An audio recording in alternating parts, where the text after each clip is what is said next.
next match.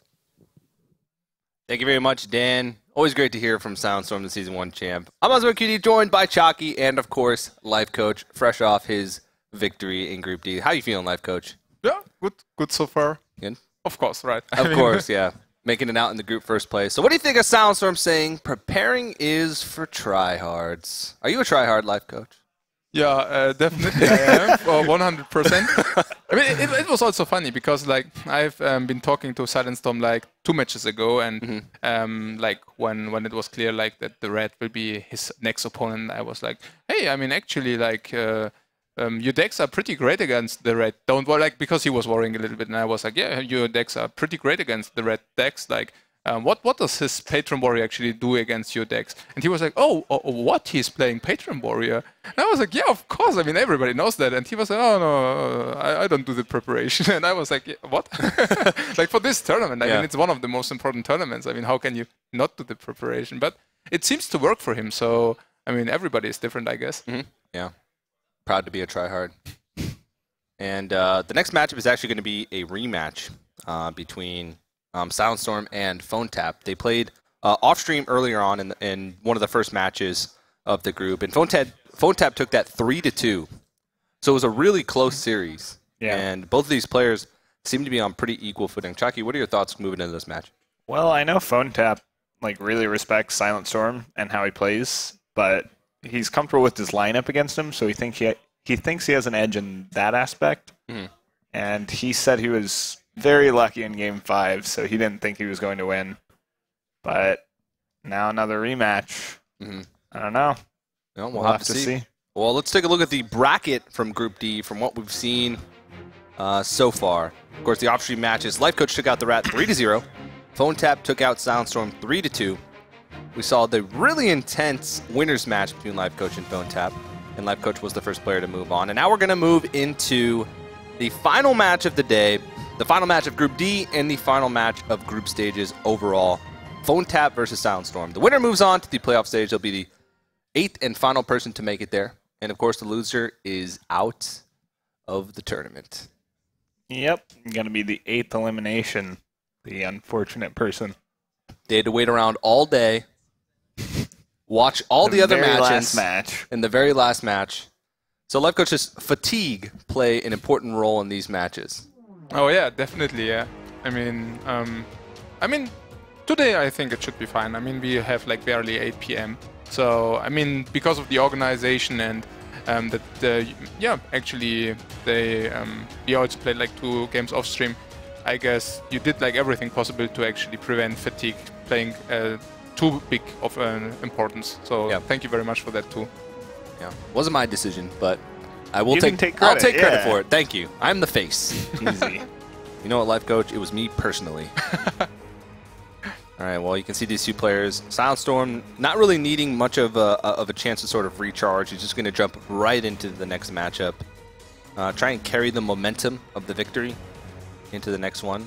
So, we're actually going to jump right into it. All right. Well, SilentStorm's going to throw out the Warrior, and Phonetap's going to throw out the Hunter. Yeah, we do see a Fiery War Axe. That's definitely going to be really good. Pretty good Hunter hand, though, too. Yeah, Life Coach, you actually, in your match against Phonetap earlier, did you expect him to be heavily teching against weapons? With the Ooze and Harrison in his Druid and the Harrison Jones in his Hunter as well? Well, I mean, generally I expected, like, because there's like this Grim Patron mania at the moment, and people are so afraid of this miracle deck, and I mean, that was actually like also how I actually picked all my decks. Like, I was expecting that everybody is so afraid of this Grim Patron Warrior that much more weapon hate will be played, but also like the 2 tech choices, the deck choices against Patron Warrior should be Control Warrior and Handlock. So I actually expect to see much more of these types. And actually, I mean, what we can see, for example, from SilentStorm, and he's doing exactly that, like Control Warrior, Handlock. Usually not like completely orthodox, but in this environment, it definitely makes a lot of sense to do that. Yeah. Yeah, I think Phonetap's debating between Haunted Creeper and Bow here. kind of wants to stay on curb, but Bo doesn't really do anything. This sets him up for a nice Houndmaster if SilentStorm doesn't axe it off. But with the Taskmaster, I think he's pretty likely to axe it off, yeah. Yeah. Also because you prepared to proc the freezing trap already. Right. The Hunter doesn't want him to proc the freezing with just a Taskmaster. He wants to get a lot more value out of that. With a Harrison, the bow will really get ugly for the mid-range Yeah. Hunter. I think he's going to bow it off anyway. But usually, like, Hunter won't break the bow, Yeah. so Harrison will usually simply hit the bow for 2 charges for sure. Right. I think he might just settle for 1 though. Oh, okay, yeah. Yeah. I'm not even sure whether I liked it too much. Yeah, he's going to have a hard time proccing this freezing without not liking it. I mean, with playing the Shredder, I mean, even if Phonetap would have attacked the Shredder, then you get, like, to proc the freezing trap for free and then Harrison for 2. So I actually don't like to play too much. Also, of course, spending the coin. Yeah, it does make these turns a bit awkward. He had 2 6-drops that he could have coined out these next few turns. Mm-hmm. Especially like Harrison, especially like Thorison too. So. Yeah, so he's just going to get Harrison back, but that's probably never going to get value again. So pretty much as good as dead until later in the game.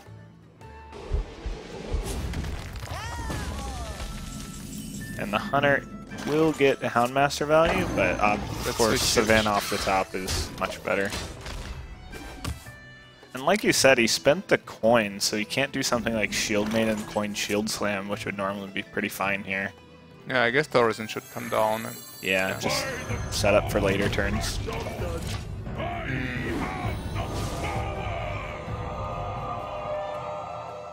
Yeah, I really pity with this hero. Like, I mean, it's just like hitting for 1. It's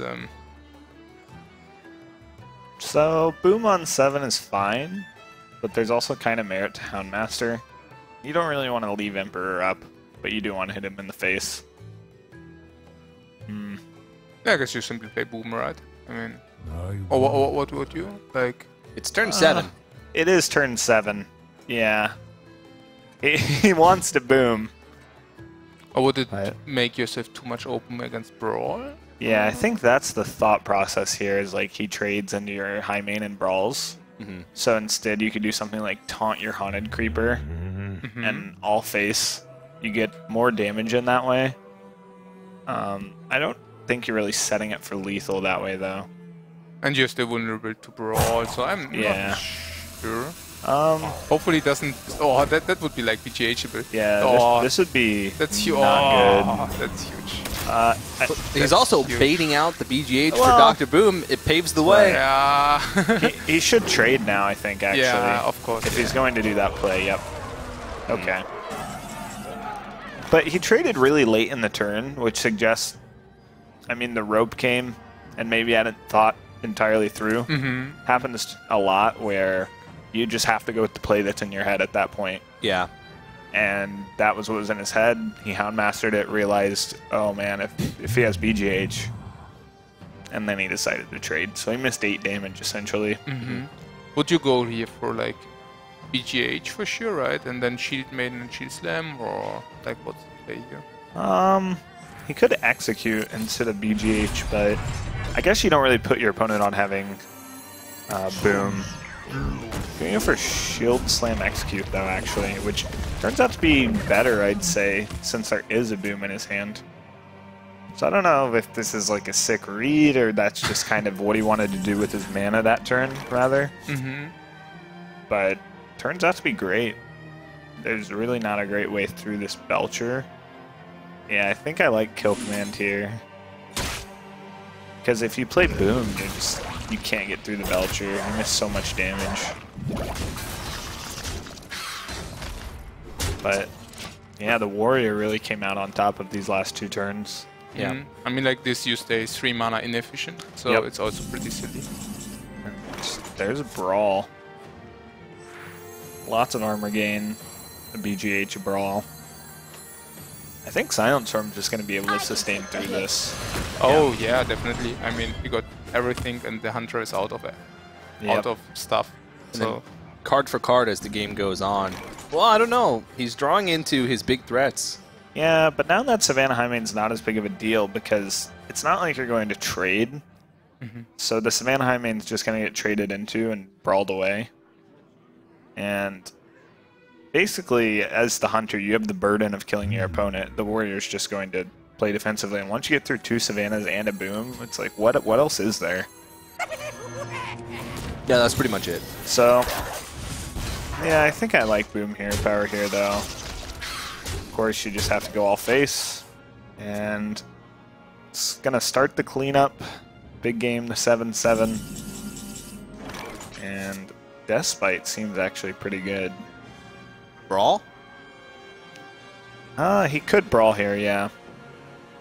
And then whatever's left over, whatever's left, he can deal with easily. Even if Dr. Boom's left over, right, he can still brawl plus big game hunter. So I don't know if you're ever going to get much more brawl value than this. Well, the only issue with brawl, okay, so let's say you don't brawl, you kill off some 2/2s, you BGH, and you probably like you can either axe face or axe a 1/1. Either way, you leave him with 4 damage on board, as opposed to none, but then you leave yourself with none on board when you brawl, and you develop a Despite.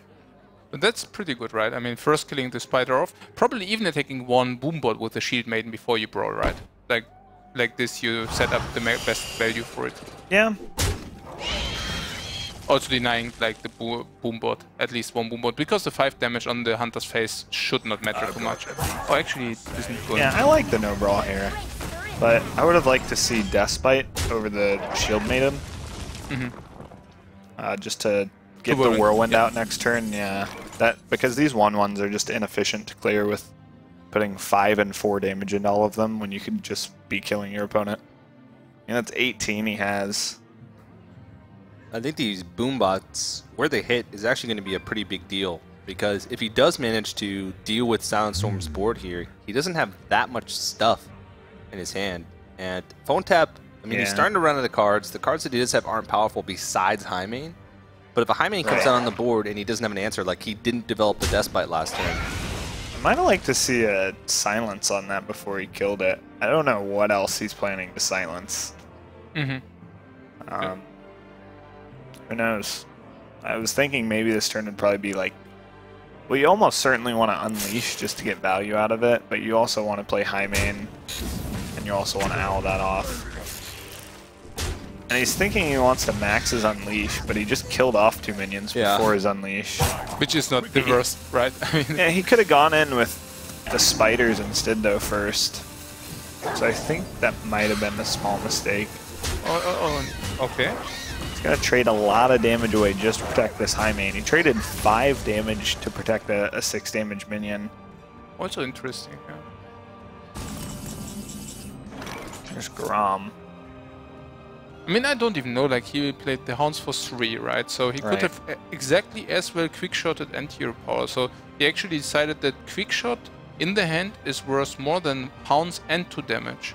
I'm not even sure whether that's correct, right? He's running out of cards. I liked Houndsing that turn. I just think he kind of spaced it wrong and also decided to trade for some reason. He valued that Highmane a lot.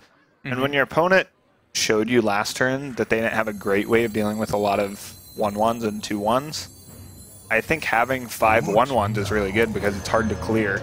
Yeah. Like, not a lot of warriors are playing just like Whirlwind. Besides, obviously, Patron, but... Yeah.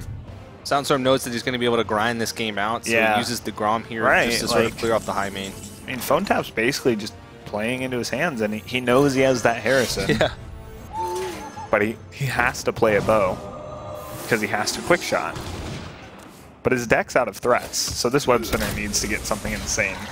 Oh, actually, by the way, with your owl, you mentioned it before, like that the owl probably won't get more value out of it, and now he had to play it without any target. So. Got no value. Basically saved him 6 health, which is essentially non-relevant. At the same time, this has to be Harrison.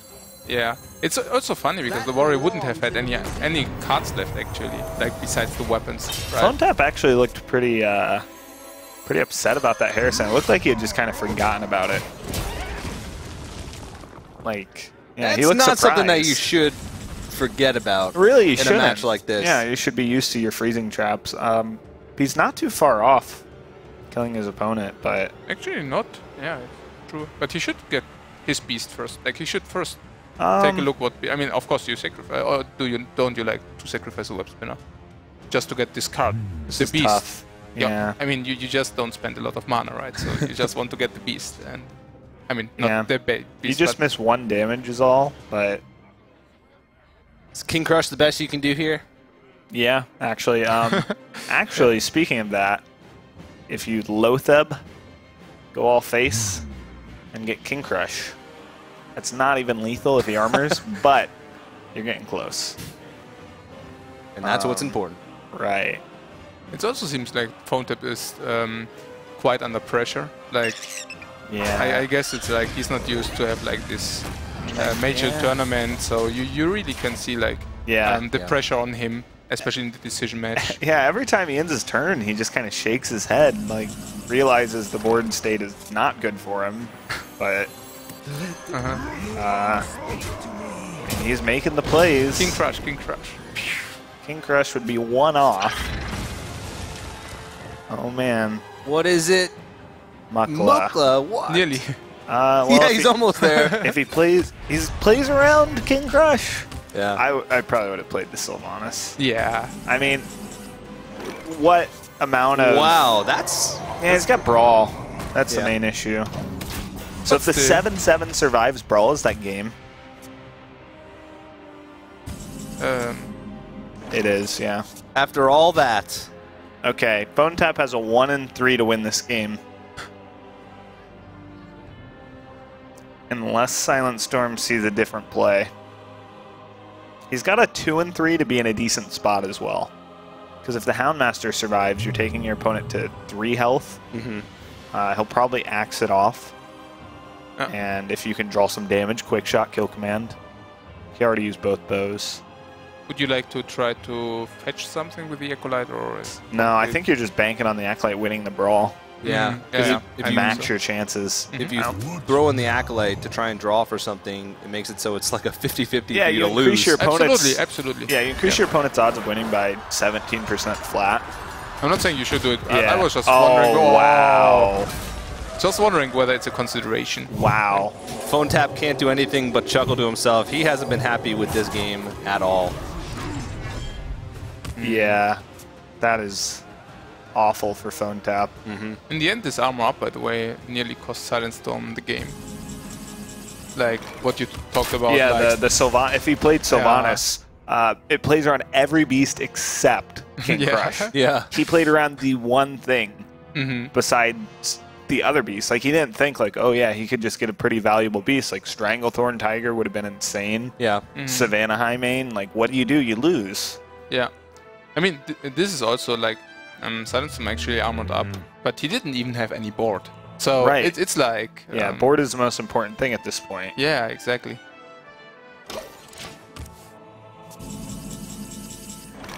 And I mean, now it's just going to be a slow grind out. Funny thing is, Execute was the next draw. So even if he did throw in the Acolyte of Pain, he still would have come out on top.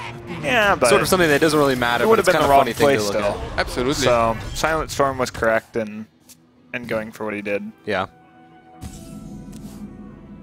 Sure, he thought about all the Where's my different odds. sheet? Here it is. You actually save this Animal Companion, I think. So if it rolls Huffer, you take your opponent to 3, they armor up to 5. So either way, it doesn't really matter if you top deck Kill Command. Yeah. You could play the Juggler. The downside is bombs. The upside is Quick Shot becomes better. Maybe also thinking of a potential Unleash top deck. But that's good not to play anything, because like Armorsmith could bring... Oh yeah. Armorsmith is actually a really important consideration, That's true. especially... Well, we know he has Deathbite Fireworks, but... yeah. So I really like that. Yeah, it's And definitely good to play, which enables he's top going to decks. go for the win, and it is. Yeah, got him. All right.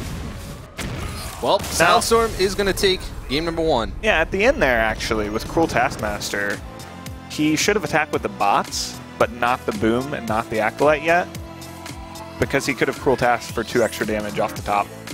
Oh, yeah. But he attacked with everything first. He trusted in those Boom bots.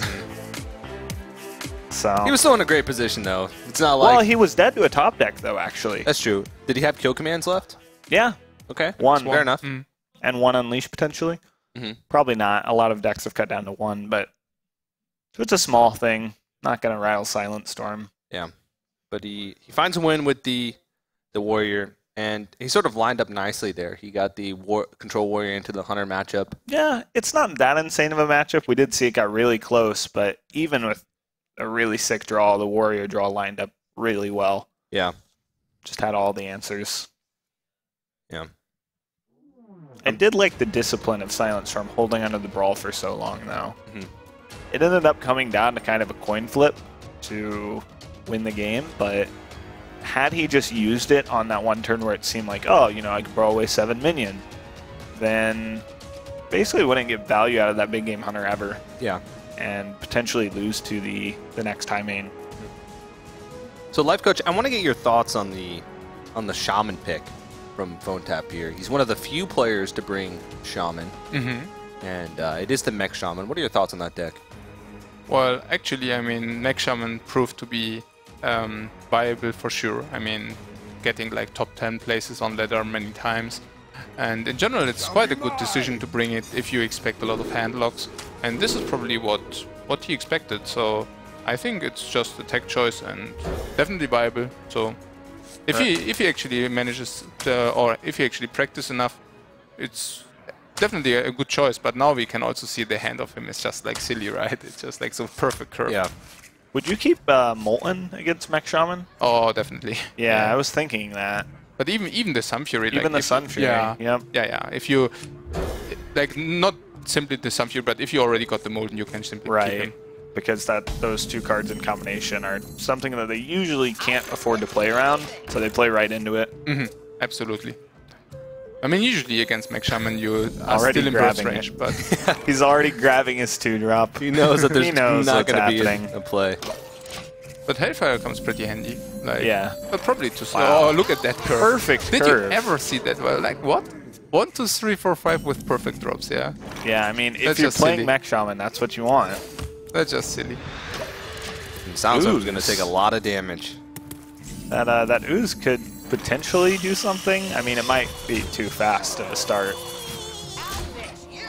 Yeah, and I mean, in this case, no burst, but there's the taunt missing, right? Yeah, you kind of have to Hellfire here. Oh, definitely it's Hellfire. Yeah. You go down to 13, your opponent's showing 3. That'll take you right into the Molten, but like we talked about keeping that Sun Fury, he has no taunt. Now look at that, like if the Drake and Molten into taunt would have come down. Well, like, he could have, yeah, the Watcher he could have taunted up, but Phonetap not going to attack. Yeah, he plays around it because, I mean... Right. You have to assume your opponent has taunt, and he actually top decked the taunt. He doesn't want to sort of be locked out of the game. But if he packs him in, he plays a double Molten. Yeah, so now he can take him lower. He can take him to 6. And, he can take him to 2. That's pretty good. And, yeah, that's going to be the play. Now he top decks Burn. Any Burn spell, yeah. Fire Elemental, not next turn, but later in the game. I mean, looking at SilentStorm's hand, he has basically no way to win this game. I mean, there's Molten and Taunt, so it's not... Yeah, I think Belcher might even be the best play this turn, though. Belcher? Oh, yeah, really? Belcher and Molten. Well, why should you not... I guess you can taunt up too, yeah. That's much better, I think. Okay. Also it's pretty... You're not dead to Earthshock, sure. Ooh. That could be a factor later in the game. Yeah. Well, he's definitely going to get rid of that Drake. And probably hold the other turtle weapon. He can't really take 9. He's actually sort of on a clock here. Yeah, because definitely. That 9 damage Molten Giant is going to start swinging at his face. Absolutely, yeah. I mean... And an Ooze is going to come down, actually. Oh, yeah. That's a big deal. Wow. Whoa! Another Molten. That's going to increase the clock a lot. Yeah. It's down to one draw, right? It's just pretty much the second draw, or like game over. And I think Mech Shaman, like, despite having so much burn in their deck, it isn't over half, right? So he's not favored. Not at all. No, maybe absolutely. what, 1 Lava Burst, 2 Crackles. Like, suddenly the handlock's favored as long as he goes huge. face and just plays stuff. Yeah, and we just saw him kind of illustrate that. He's like, if I go face with this and this, he's dead. That's super good. And so this has to be exactly burn. Wow. Let's Or see it if you could can be an get Earth it. Shock. It could be an Earth Shock. There it And that's is! burn. Wow! Phonetap. Ooh. Relief on his face. Oh. Yeah. It looks, relief is the emotion right now. Because he was so ahead. Like, he was like, I'm putting him to 2, just some burn. Come on, burn. So he had double Fire Elemental, 2 Crackles, a Lava Burst maybe. Earth so Shock. probably like a 1 in 4, I'd say, to probably draw into that lethal, close to that. Yeah. With somewhere 20 cards around remaining. there. Yeah. There's 1 mana off Ragnaros. Mm-hmm. So. Yeah, but really exciting. Life Coach said it before, he looked really stressed in his first match. Every single turn, he was just like shaking his head, looking like he just wasn't really excited about the rest of the series. Yeah, this might be a really important win for him. Like, that might be what he considers to be his weakest deck. And, I mean, based on his reactions, he seems to be a pretty emotional player. So, just getting a win kind of puts your head in a good place. 1-1, now it's best of 3, essentially. Yeah. And maybe these are your 2 best decks that you have left. So, both players have Druid remaining, where Phonetap has Hunter and SilentStorm has Warlock. Oh, that's in Phonetap's favor. Yeah. So if you consider the mirror matchup sort of a wash, like they... Well, Hunter is just favored against both. Yeah. And so... Yeah, I would probably... I mean, it's the mid-range Hunter, right? So mid-range Hunter is probably... And it's got the double Houndmaster, which is pretty nice against Druid. Oh yeah, against Druid for sure. Like I completely agree, but I think against Handlock, okay, it's probably rather break even. Like sure, I know not like too favored. Yeah. Like the general perception is that Hunter is simply good against Handlock, but the slower Hunter gets, like, it can really swing around. Okay.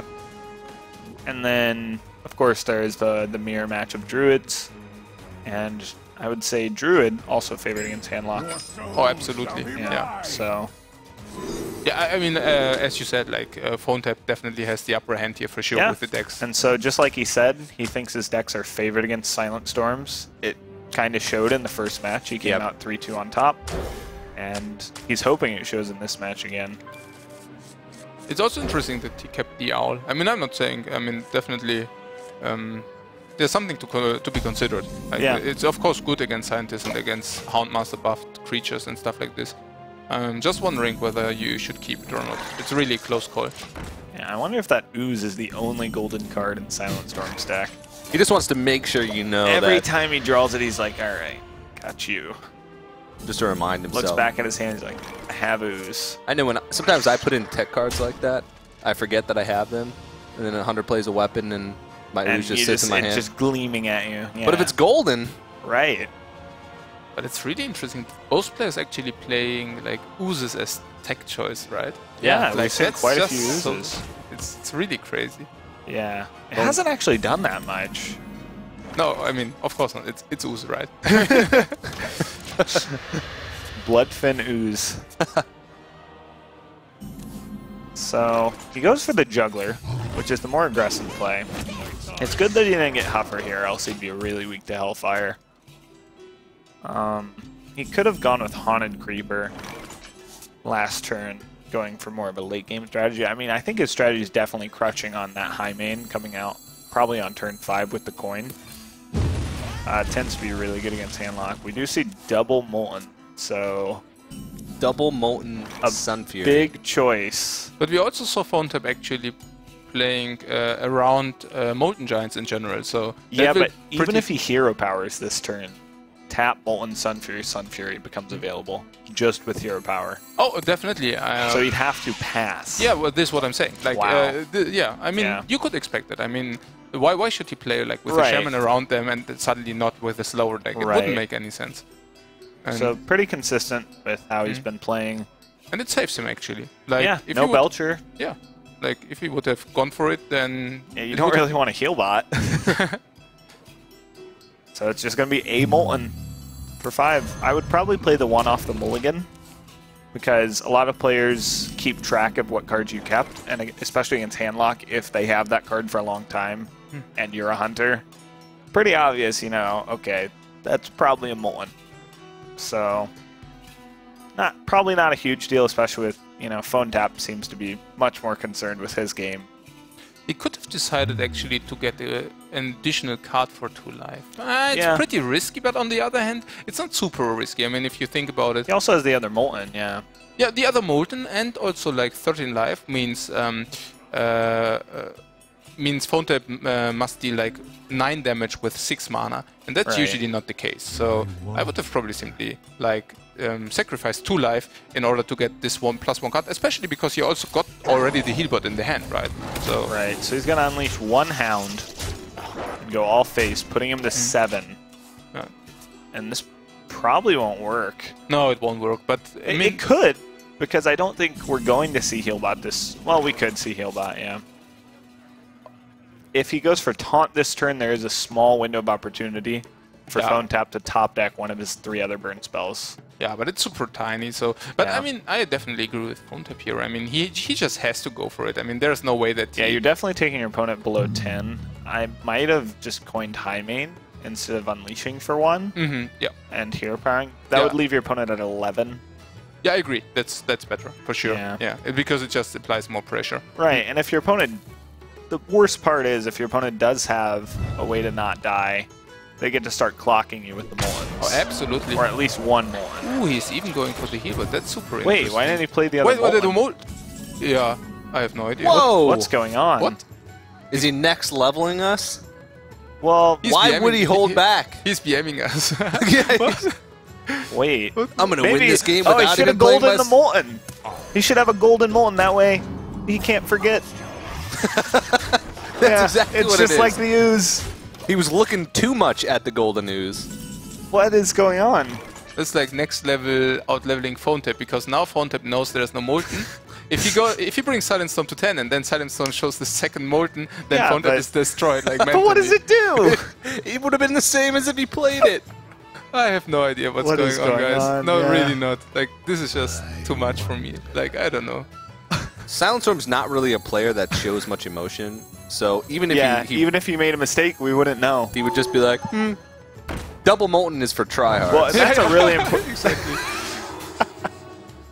That's a really important thing not to react to if it was a mistake, because that'd be a pretty obvious tell to Phonetap. Oh, I forgot to play my Molten. Actually, these are good old times, good old Sunshine Hunter times. Look at that. Buzzard into hounds. We're reminiscing. I'm not saying he should do it. Maybe he'll draw into one of his hunter's marks with that, just like the old times. Yeah. That's just beautiful. I mean, probably not this turn, but it will come. It will come. All right. Well, is there any way for him to get past this? I mean, he can Houndmaster. The unfortunate part about Houndmaster is it doesn't make anything survive against that Belcher. Yep. So, I mean, if you want to get through the Belcher, it involves Quick Shot, or it involves Unleash. Yeah, but, I mean... If you Unleash, you probably want a Buzzard. You probably need those cards. Is this the first time we're going to see a Buzzard Unleash in competitive play in 2015? Yeah, but you still don't get around the Belcher. Perhaps you should just ignore it and just play the high main. Like, I don't see it. I could see that too. Just like you... I'm really surprised he just never went for this high main. And no Hound. Oh! I mean, I can see Life the point. Coach and I are devastated. Yeah. I mean, I can see the point that he wants to destroy the Molten. I mean, it's definitely... He's going to Freezing an Owl, which is not good for the Hunter. I think both players are under a lot of pressure. Like, a lot of pressure. It's getting late. I'm just really curious if the Molten was intentional. Well, we'll ask. Because SilentStorm hasn't made many mistakes. No. Like, a lot of questionable plays are actually deliberate from him, and you can very clearly see a reasoning. Yeah, but how could it ever be intentional? Right, you need 8/8s to just start racing them. Maybe he's holding on to it for potential Shadow Flame. Nah. It's the only You option can I can Shadow think. Flame like an ooze. I'm trying to find a reason. The only would be Thanks, like Unleash. TJ. Like Yeah. Unleash would be the only reason, but even like Second Unleash would be the reason. yeah, Which but he had. even Knife Juggler Unleash, I mean, it doesn't deal 2 additional damage. It only deals 1 more Right. damage, so it's really not worth it, I think. Timberwolf Unleash. That's why. Oh yeah, Oh yeah. that's definitely why. Yeah. But it's funny, right? I mean, only 1 Owl and he would already win. Like, Phonetap would already win. Yeah, he'd be extremely close, and he'd probably get there with a kill command next turn. And the high main finally comes down. I would have liked to see it a long time ago, but... And it's really important that this handlock get a win. We were talking about how it's, you know, okay against Hunter, not very good against Druid. Yeah. Whereas Druid versus Druid, pretty fine. Druid versus Hunter, not the greatest. We do have to keep in mind, Phonetap, though, his Druid is heavily teched towards weapon classes, Which won't help. which won't help much unless there comes a situation where Jiraxis comes into play and Well, the game is super grindy. If handlock wins, weapons are out of the question now. Yeah. But here's like now the time for the double giant, right? I mean, Yeah. Oh, you there's just a put up Molten Giant in my bunch of hand? 8/8s. double With taunt. giant, taunt. Okay, thank you. That's good. Yeah. And, And post go that's gonna phase, clock hopefully. him. Yeah, for Yep. sure phase. And so wait, It's super important. top deck kill command Anything. would be it. Yeah, anything. Top deck, anything. And also, like, No. I mean, Hunter would simply win if he could have somehow find a way to survive 1 more turn. Yeah, but you'd have to kill 2 of the 8/8s, not just 1. Now, you won't be able to do that, but Yeah, you can't. it's just like also really close because I mean he can deal 10 damage, so we're talking 1 turn here. Right. He will kill 2 of the 8/8s, but now a lot of his win condition is out the window. Yeah, And yeah, it is correct to kill the Molten for freezing trap purposes. Not like that'll really come into play, but... All right. He's got 12 damage on the board. Well, probably Jiraxis kill off some of the stuff. And go face with the 8/8. Yeah. Probably kill off the 3/2, a 2/3, or a 2/2, and you can probably put your weapon into a 2/2. Maybe you don't. Bring yourself down to 13. Yeah, you just that saw should him be use safe. so much burn. You saw him use a quick shot and a Yeah, kill it takes command. the beast off the table. All he has is like potentially quick shot, kill command, hero power. That's only 10. Like Owl would make it 12 if you leave up a 2/2. So that should probably be it. I don't know. Got boom instead. I don't know why you would. Might as well heal for 3. Hey, could he die here to... No, I mean, in theory he could have died. Yeah. Owl, quick shot, kill command. Kill command would obviously be off the top because he would have done that last turn had he had 2. Yep. But just a small opening. Yeah. I would have also liked to attack the enemy because he wins next turn anyways. Yeah. So yeah, for sure. Well, SilentStorm goes up 2-1 in the series. He's 1 win away from taking that 2nd spot from Group D, making his way to the playoffs tomorrow. Phonetap once again looks a little bit stressed. He's got to win 2 games in a row now, because if he loses this next game, he's out of the tournament. Yeah. And I mean, he was really happy to be here, really excited for his first LAN event, but you definitely want to make a great showing in your first. Making it out of the groups would mean a lot to him, so this is pretty high pressure stakes here. And he almost 3-0'd Druid last match, but fell short at the end. Yeah. So he's going to have to try to 2-0 a Druid now. So SilentStorm now just has the Druid remaining. So he's got to beat either the Druid of Phonetap or the Hunter. And of course, Phonetap is going to throw out the Hunter first because that is the more favorable matchup in that situation. Leave the mirror for Game 5 if there is one. There was some players like going through open stuff. It's very rare, but some players pick the weaker decks first. Yeah. To save time, you know? Save time, and then if you make it to that final match, you feel good. Yeah. You're like, hey, I'm favored now. Yeah.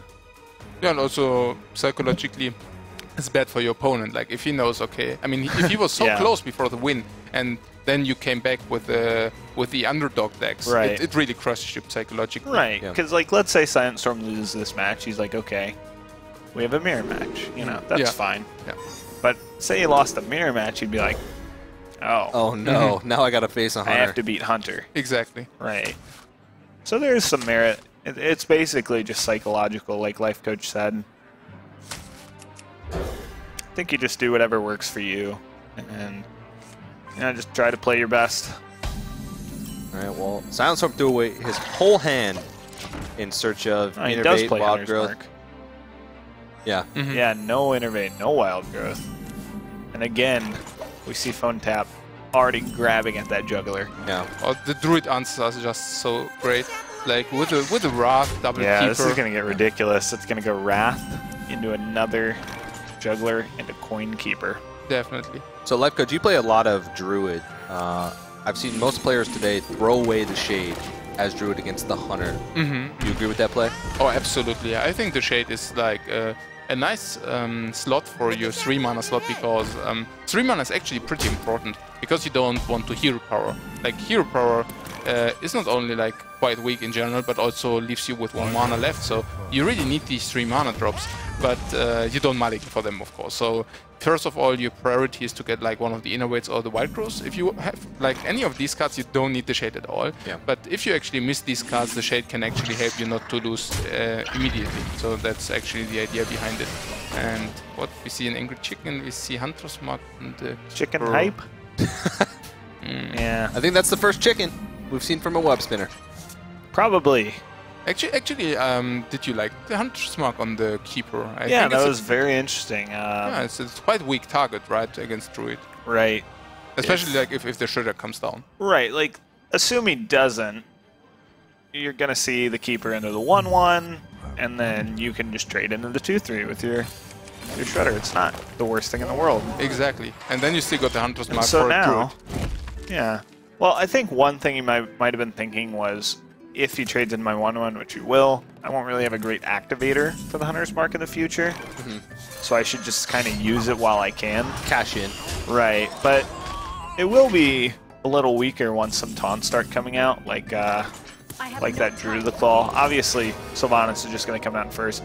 He's especially happy he drew that Force Nature to deal with any freezing drop. Yeah. And so we might see something like trade in Mad Scientist to get the freezing trap out, and then play high main, because you can't afford to not play high main this turn. You can just send bows in, right? You should probably just send bows in, trade with the bow. Yeah, Like, agreed with that. yeah, definitely think that's by far the best. So he traded the Shredder first, which is important, because that way he kind of knows if he can deal with that drop that Sylvanas steals. Worst case scenario, he could always just have it freezing trapped. Yeah. Angry Chicken could end up being a good Houndmaster target. That was what I was thinking going to turn 5. It would have been really nice, but That's a very Angry Chicken. yeah, that's like, what, 7-6 of stats for 5? That's not too bad. I must safeguard them. Yeah, Silent Shade, right? Yeah. Yep, just going to silence it, and now Keeper's already threatening to get freezing trap back to his hand. I think you can't really respect that, though. You just have to...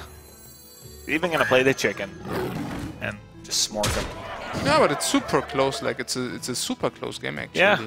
Like because Hunter, I mean, as soon as Hunter is out of cards, that's it. But I mean, Druid is incredibly Druid's under really pressure. low, yeah. It's super low.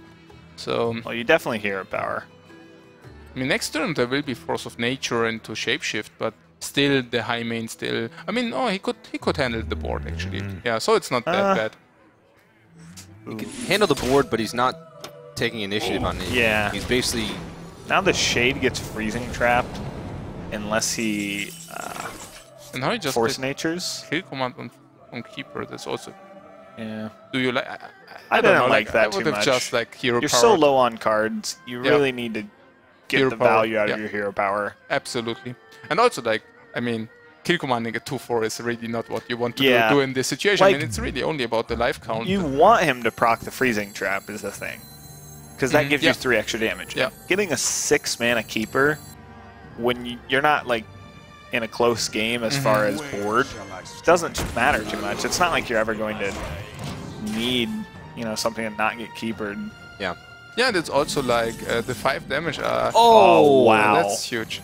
Wow. That is one of, if not his best draw in his deck. I think that is his best draw because... You go face, Yeah. you could kill off the BGH with your bow.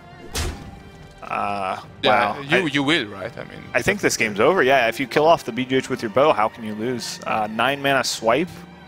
Yeah, 9 mana swipe. That was the only card that keeps Phonetap in the game, really, because this next turn... This next turn SilentStorm would have been comboed. huge for SilentStorm. Yeah. so it is. And that's game. No. Wow. No way he could swipe now. Wow. And so we will go to a game 5. And that is super tilting if you're SilentStorm in that situation. That's the Yeah. first time we've seen him show like any sort of emotion whatsoever. I wasn't He's even really watching frustrated. him. Was he? Have enough mana. Yeah. Wow. Fully unplayable hand at the end there. All right. Well, it's only fitting for these guys. This is a rematch, of course. We talked about it earlier. Their last series earlier in the day that was played off stream went to game 5.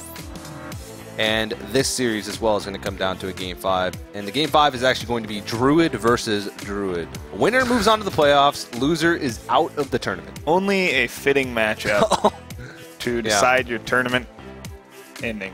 Mm-hmm. You're either going out off a Druid Mirror or you're going in on a Druid Mirror. Whether or not they have wild growth is probably going to Okay, be so imprinted in their brain yeah. how this tournament went for them. ignoring Innervate and Wild Growth, Life Coach, you've played a lot of Druid Mirrors. Like, what are the keys for this? For the Druid Mirror? Yeah. Yeah. Well, usually, I mean, whoever gets the pressure off first, like, Right. usually wins it.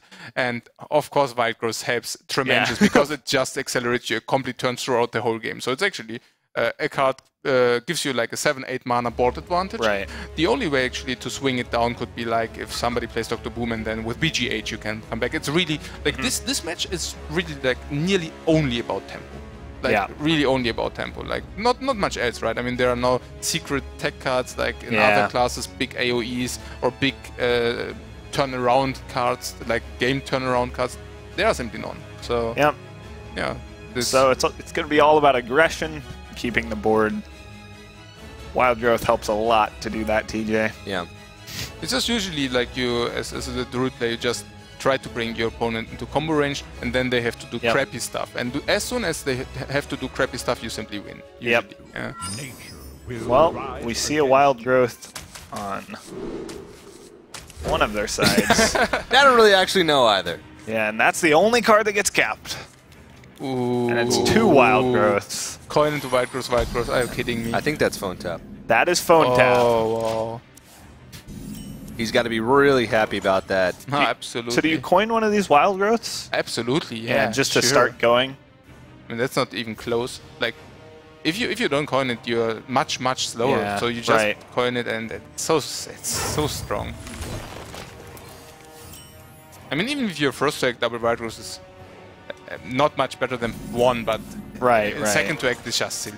And it's looking pretty grim for the Season 1 champion. BGH, I mean, SilentStorm, I mean, look at that hand. We've seen a lot of good draws from SilentStorm, and this is not one of them. No. I mean, on the other hand, there is no 5-drop, right? There's no 4-drop, so... Phonetap not hitting his drops despite having the ramp. BGH would give him a perfect keeper target, though. Yeah, never. You can never play the BGH. Never play the BGH. Okay. Well, of course not, right? I mean, there's SilentStorm disagrees. Oh no. It looks if you play the BGH, Life Coach is just like distraught. Serious? Okay. What happens? He's thinking, what happens if he plays Druid of the Claw next turn? Like, does he have any way to deal with it? He's trying to challenge the Druid of the Claw by going keeper plus BGH, and now Phonetap's kind of overthinking it. He's like, does he want me to keeper this? It's like, no, do it. Keeper it. Go. Especially if he saw where he played the Molten Giant from in the other match. The far left. It was the far left. Why didn't he play it? Yeah, I mentioned he should have played the one he kept. Yeah. Oh, Thaurissan is so huge. Innervate Look at Thaurissan that draw. Oh now. my god. Like, that's really one That's of the one of the only few draws All that right. could keep him in this. He's back in it. No, I was just wondering also because of the because he knows that of course Druid and Phonetap Druid plays Dr. Boom, so it's really like the BGH. Like that's one of the ways how you lose. Already decided. He's like, well, if he has Boom, I guess I lose. Yeah. It's really like this. Yeah. Oh, what? You should, what? Yeah, Takes the what? I really would have liked to cycle Wrath there. Wow. Oh, sorry. Okay. No. Okay, so we're joined here with Life Coach, who's probably the person who has the most Druid games Played in a lot of competitive Druid. play. No, never mind. Wow. And now, okay, well, he does have Big Game Hunter for when this boom will come out. Do you just like luring here? Just to force your opponent to trade? Yeah. You can just. Yeah, just want to get all those cards. Phonetap's still in a great spot, though. He's got BGH for the Dr. Boom. He's got BGH for the boom. Very important, or else this game would shift dramatically. Does that play into your decision making here? Do you might want to play the Sylvanas instead? Because I think SilentStorm's in the state of mind where you're just like, yeah, he won't have it. Yeah, but I mean, this is something you can really see. Like, for example, like with the Wrath, like Phonetap actually just made it because it looked like, from the first glance, as a possible play. I mean, of course, he just forfeited 4 life with his play, so he actually lost 4 life with this. Oh. Wow, that's huge. But it seems for me like that, like no matter what, like he just wants that he gets over it very quickly. So like the match should be over, then the pressure is like not existent anymore. Lore off the top's pretty good. I think he would have gone Sylvanas for sure if that hadn't been drawn. He's still considering it though, because he really needs to get. Yeah, he's trying to get pressure off of himself. But and one keeper has already been played, right? So right, so he's not really expecting the second one, and an Innervate draw gives him a lot of room to play around. Gonna Wrath it for 1. He's definitely gonna silence it. That's definitely happening. Oh, And that's a great draw. that fits his curve nearly perfectly. And he'll probably definitely trade here. Yeah. What you can actually... Oh, he's deshading, yeah. That's like unstacking. But what you can see here, by the way, is also like Phonetap is on the edge of getting Flood again. And this is 20 damage. If he top decks Savage Roar, that's game. It's over. If you top decks it, it's over. Oh no, but Lotheb is really good here. Lotheb might lock up the game. Phonetap's in a position where he's I could even see Force of Nature innervate Lotheb and just, like, you can clear the 5/5 or you can go all face. Yeah. You have so much damage. You're going to go for a clear, and he's definitely innervating that Lotheb and going all face. Yeah. Oh yeah. It's super good. And with 10 in hand, he's going to have 16 on board, kind of puts his hands up in a prayer motion. He thinks he has it. Yeah. Oh yeah. And that should be it. I don't think there's 16 on board. SilentStorm clearly has to heal, and that won't be enough. Yeah. And so the Season 1 champion going to be eliminated 3-2, 3-2. He did not avenge you, Chalky. He took you out in the finals of Season 1 of the Legendary Series. Oh, man. I'm sure you're sad to see him go. You know, it is kind of sad to see him lose, but I'm really happy for Phonetap. Oh, yeah. Like, you can just tell, oh, he's actually... Like, he doesn't even know he's won yet. Yeah. He's still shaking his head. Like, this means so much to him. Yeah, especially since the last couple series for him have been super close. Yeah. Super down He's to the wire. had 3-2s every set. Yeah. And that's it. He finds out he's going to win. Wow. Alrighty, with the force of nature. Look at that. Look at that. He is I think relieved. Phonetap is our happiest winner yet. Wow. It's really cool to see a genuine reaction like that, though. Yeah. Alrighty, well, there you have it. The Season 1 champion has been knocked out by Phonetap. He will join Life Coach and move on to the playoff stage from Group D. So ecstatic. Yeah. Wow. Someone might want to go check on him. Yeah. SilentStorm looks pretty defeated. I don't think he, you know, played too badly or anything. I agree with Phonetap that the matchups were definitely in his favor. So SilentStorm kind of came in at a small disadvantage, and the draws didn't really go in his favor in some of the matches. Really close sets, because lost twice, 3-2 to Phonetap. So, you know, a bit sad for him to go, but really great to see Phonetap moving on. Yeah. Life Coach, you think he's got a good chance moving on in the tournament? Oh yeah, I mean definitely. I mean he qualified for that many tournaments. I guess like for him it's probably whether he gets his nervousness under control. So I'm not saying he did a bad job, but I'm just saying I mean despite being that nervous, he of course played quite very well, yeah.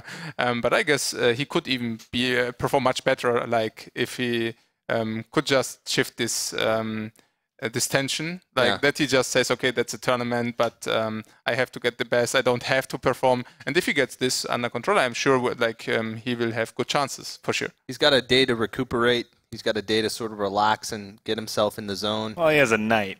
A night. Yeah. We're playing tomorrow, TJ. Well, yeah. It seems like a full day. I guess it depends where he plays in tomorrow. But yeah, it is going to be less than a full day for him to recuperate. But I think that's enough. He's got the experience under his belt now, being in the booth quite a bit now today. He played, what, nearly 10 matches in there? So hard not to be pretty confident in yourself after you get out of groups. Yeah. And SilentStorm, I mean, he can't be too upset about his performance either. He played well. He had a lot of close series today, and he won't be able to defend his title as the Legendary Series champion. But I'm sure he had a lot of fun. We're going to crown a new champion. Yeah, of course. All right, well, we do have Phonetap standing by on stage with Dan for our winner's interview. Thank you so much, Azuma. I'm joined by the last player to go to the round of 8. Phonetap, you looked extremely emotional at the very end of that series. Just walk me through how you're feeling right now. Oh man, it was like a repeat of just Life Coach. Yeah, Druid versus Druid again. You know, I had tech cards that ruined the mirror, but I drew the wild growths, and that made the difference. And I'm super happy I won. It's amazing. I can't believe it still.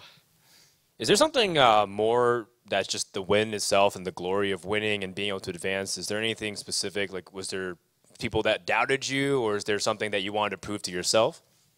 I don't know if there were doubters or anything, but I really wanted to prove myself and advance. And this is just the first step, and hopefully we'll see what happens tomorrow, and I might be able to go away. Sure, of course. How do you feel like you can calm yourself down? It looks like you were nervous at certain points. Is it hard to kind of soak things down? Because you are on a new team. This is the first tournament that you're appearing in. Is it starting to sink in a little bit, or do you think you'll not get used to this anytime soon? Right now, I can't imagine me getting used to this, but this is, I'm trying to not sound awkward, but this is, man, I'm sorry.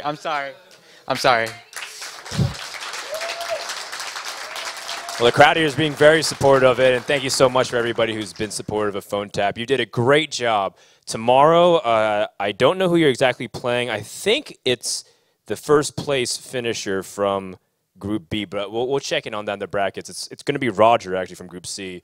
So if you're going to be playing against Roger, how do you think your chances are going all the way here now that you defeated Season 1 champion? Once again, Roger, that's a very tough opponent. He has decks that are pretty strong against mine. So I would have to hit the right matchups and once again draw pretty well. Yeah. All right, well, we'll see tomorrow how you're able to do. Congratulations again, Phonetap, and we'll see you tomorrow for date number 3. In the meantime, we're going to go over to casters for one last closing comments before we wrap up the show because we're done with Group D. Let's see what they have to say.